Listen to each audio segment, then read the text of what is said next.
Friends, welcome to hair transplant safari. ಹೊಸ ವೀಡಿಯೋಗೆ ನಿಮ್ಮನ್ನು ಸ್ವಾಗತವನ್ನು ಮಾಡ್ತಾ ಇದ್ದೇನೆ. ಬಾಲ್ನೆಸ್ ಬಂದರೆ ಏನಾಗುತ್ತೆ, ನಮ್ಮ ಮನಸ್ಸಲ್ಲಿ ತುಂಬ ಟೆನ್ಷನ್ ಆಗುತ್ತೆ. ಅದೇ ರೀತಿ ನಾವು ಯಾವುದೇ ಫಂಕ್ಷನಿಗೆ ಹೋಗಲ್ಲ, ನಮ್ಮ ಜೊತೆ ಸಹಪಾಠಿಗಳ ಜೊತೆ ನಾವು ಕೂಡುವಾಗ ಅವ್ರು ಹೇಳ್ತಾರೆ ಮುದುಕ ಬಂದಿದ್ದಾನೆ ನೋಡೋ ಅಂತ ಹೇಳ್ತಾರೆ. ಸೊ ಹೀಗೆ ನಾವು ಮದುವೆಗೆ ಫಂಕ್ಷನಿಗೆ ಹೋಗಲ್ಲ ಅಥವಾ ಯಾವುದೇ ಫಂಕ್ಷನ್ ನಾವು ಹೋಗಲ್ಲ, ನಮಗೆ ನಮ್ಮ ಎಜುಕೇಷನ್ ತುಂಬ ಟೆನ್ಷನ್ ಆಗಿಬಿಡುತ್ತೆ.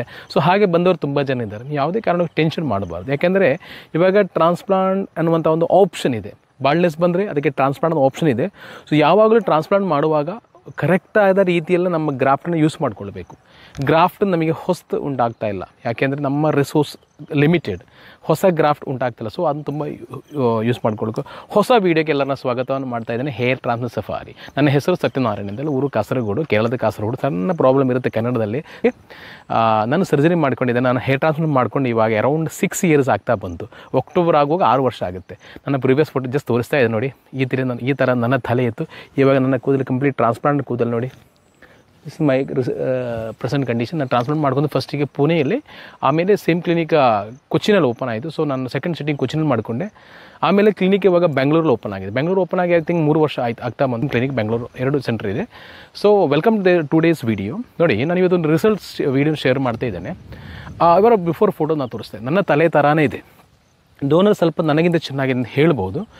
ಇವರ ಹೆಸರು ಪೌಲ್ ಅಂತೇಳಿ. ಓಕೆ, ನೋಡಿ, ಅವರ ಫ್ರಂಟಿಂದ ಕ್ರೌನು ಕಂಪ್ಲೀಟ್ ಬಾಲ್ನೆಸ್ ಇದೆ, ಬಟ್ ಡೋನರ್ ಚೆನ್ನಾಗಿದೆ.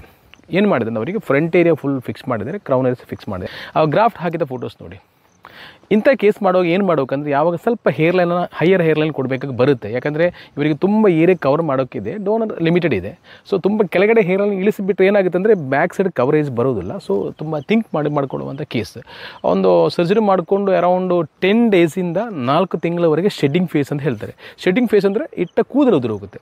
ನಾವು ಟ್ರಾನ್ಸ್ಪ್ಲಾಂಟ್ ಮಾಡೋದು ಕೂದಲನ್ನ ಬೇರು ಅಂದರೆ ರೂಟ್ ಅಂತ ಹೇಳ್ತಾರೆ. ಅದರೊಂದು ಕೂದಲು ಬರುತ್ತೆ, ಕೂದಲು ಉದುರು ಹೋಗುತ್ತೆ, ಹೊಸ ಕೂದಲು ಬರುತ್ತೆ. ಓಕೆ, ಸೊ ಇವರ ಅರೌಂಡ್ ಒಂದು 70 to 80 days ಆಗುವಾಗ ಅವರ ಅವಸ್ಥೆ ಹೀಗಿತ್ತು ನೋಡಿ. ಅವರ ಇಟ್ಟ ಕೂದಲೆಲ್ಲ ಉದುರು ಹೋಗಿತ್ತು.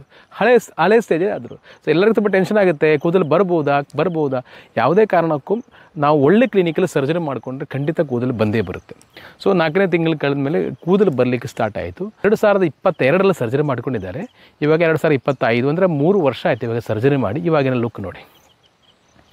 ಅದೇ ಈ ವ್ಯಕ್ತಿ ನಮಗೆ ಡೌಟ್ ಆಗಿಬಿಟ್ಟು ಅಷ್ಟು ಚೆಂದ ರಿಸಲ್ಟ್ ಬಂದಿದೆ. ಸೊ 7 grade ಆದರೂ ಸಹ, ಯಾವುದೇ ಗ್ರೇಡ್ ಆದರೂ ಸಹ ನಮ್ಮ ಡೋನರ್ ಇದ್ದರೆ we can go for transplantation. ನಮ್ಮ ಡೋನರ್ನ ಕೂದಲು ಗ್ರಾಫ್ಟ್ ತೆಗೆದು ನೀವು ಮೂಗಲಿಟ್ಟರೆ ಅಲ್ಲಿ ಸಹ ಬೆಳೆಯುತ್ತೆ, ನಾಲಿಗೆಲಿಟ್ಟರೆ ಅಲ್ಲಿ ಸಹ ಬೆಳೆಯುತ್ತೆ. ಸೊ ಯಾರು ತೆಗೀತಾರೆ, ಹೇಗೆ ಇಡ್ತಾರೆ, ಅದು ಇಂಪಾರ್ಟೆಂಟ್. ಯಾಕಂದರೆ ಡೈರೆಕ್ಷನ್, ಡೆನ್ಸಿಟಿ ಎಲ್ಲ ತುಂಬಾ ಇಂಪಾರ್ಟೆಂಟ್. ಸೊ ಯಾವಾಗ ಕಾರಣಕ್ಕೂ ರೇಟ್ ಮಾತ್ರ ನೋಡಿ ಸರ್ಜರಿ ಮಾಡ್ಕೊಳ್ಬಾರ್ದು. ಒಳ್ಳೆ ಕ್ಲಿನಿಕ್ ನೋಡಿ ಸರ್ಜರಿ ಮಾಡ್ಕೊಳ್ಳಿ. ಸೊ ನಿಮಗೆ ಏನಾದರೂ ಡೌಟ್ ಇದ್ದರೆ ಖಂಡಿತ ನೀವು ಕಾಲ್ ಮಾಡ್ಬೋದು. ಟೈಮ್ ಇರುವಾಗ ನಾನು ಕೆಲವೊಮ್ಮೆ ರಿಪ್ಲೈ ಮಾಡಿ ಲೇಟ್ ಆಗುತ್ತೆ. ಟೆನ್ಷನ್ ಮಾಡ್ಕೊಳ್ಬೇಡಿ. You can WhatsApp me directly. Time ಇರುವಾಗ ಖಂಡಿತ ರಿಪ್ಲೈ ಕೊಡ್ತೀನಿ. Thank you very much for watching this video. ನಾನು ಕನ್ನಡದಲ್ಲಿ ಚಾನಲ್ ತುಂಬ ವೀಡಿಯೋ ಮಾಡ್ತಾ ಇಲ್ಲ, ಬಟ್ ಮಲಯಾಳಂ ತುಂಬ ವೀಡಿಯೋ ಮಾಡ್ತಾ ಇದ್ದೇನೆ. ನಾನು let me try to do more videos in Kannada. Okay, ತುಂಬ ಶಾರ್ಟ್ಸ್ ಮಾಡೋ ಪ್ಲ್ಯಾನ್ ಇದೆ. So keep watching hair transplant safari Kannada channel. ಖಂಡಿತವಾಗಿ ನಾನು ವೀಕ್ಲಿ ಒಂದು ವೀಡಿಯೋ ಮಾಡುವಂಥ ಪ್ಲಾನ್ ಮಾಡ್ತಾ ಇದ್ದೇನೆ. ನೀವು ನಿಮ್ಮ ಸಪೋರ್ಟ್ ನನಗೆ ಪುನಃ ಬೇಕು. ತುಂಬ ಜನ ಸಪೋರ್ಟ್ ಮಾಡ್ತಾ ಇದ್ದೀರಿ. ಖಂಡಿತ ಮಾಡಿ. ನಿಮ್ಮ ಕಮೆಂಟನ್ನು ನೀವು ಹಾಕ್ಕೊಳ್ಳಿ, ಖಂಡಿತ ರಿಪ್ಲೈ ಕೊಡ್ತೀನಿ. Thank you very much for watching this video. I will come back with a new video very soon. Bye.